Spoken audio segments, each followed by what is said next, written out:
헌법재판소는 당초 윤 대통령 탄핵 사건을 최우선적으로 처리하겠다고 했습니다. 대통령 탄핵 사건이 다른 어떤 사건보다도 더 중요하죠. 가장 시급하고 빨리 해야 되는 사건부터 하는 거라서. 하지만 변론이 종결된 뒤 한 달이 다 되도록 선고는 감감무소식입니다. 늦어지는 이유는 크게 세 가지. 우선 전원일치 도출을 목표로 하기 때문이라는 분석이 나옵니다.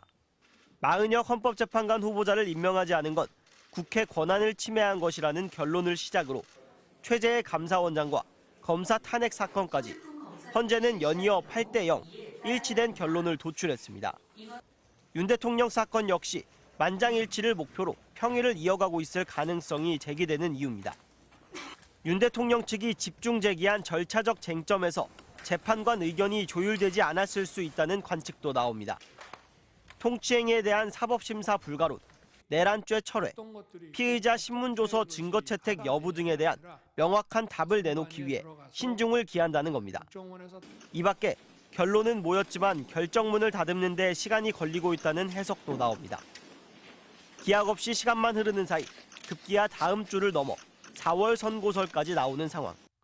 3월을 넘기고 4월을 국민들께 기다리라고 하는 것은 헌법 수호기관의 임무를 사실상 저버리는 것이다. 저는 헌재가 심각한 국민들의 저항을 받을 거라고 생각합니다. 헌법학자 다수는 윤 대통령 파면에 대한 재판관 이견은 없을 거라고 전망하면서도 국민의 인내가 임계점에 다다르고 있다는 점을 특히 우려했습니다. 1987년 민주화운동의 결실로 탄생한 헌재의 권위와 위상이 흔들릴 수 있다고도 했습니다. 윤 대통령 탄핵과 관련한 갈등이 극단으로 치닫는 상황. 헌재가 더 이상 좌고우면해서는 안 된다는 지적이 나옵니다. MBC 뉴스 김상훈입니다.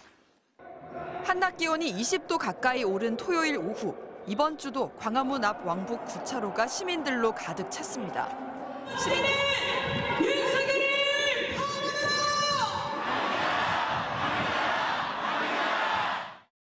시민들은 오늘도 즉각 파면이 적힌 피켓과 각양각색의 깃발을 들고 거리에 나와 헌법재판소의 조속한 탄핵 선고를 촉구했습니다. 계속해서 바라고 있던 게 정말 빠른 판결이었는데 지금까지 계속 늘어졌잖아요. 그래서 이번 주말이 마지막이어야 한다고 생각하고요. 실제로 쿠데타를 실행에 옮긴 윤석열은 아직도 파면되지 않고 시간을 이렇게 질질 끄나 3월을 넘기면은 이거는 전략이다 이런 생각에서. 또 윤석열 대통령 체포영장 집행 방해 혐의를 받고 있는 경호처 김성훈 차장 등이 어제 또 한 번 구속을 피하게 된 상황에 대해 비판과 우려도 쏟아냈습니다. 경호처 영장이 기각되는 걸 보고 정말 너무너무 큰 고장이 난 거 아닌가 이 나라가. 도대체.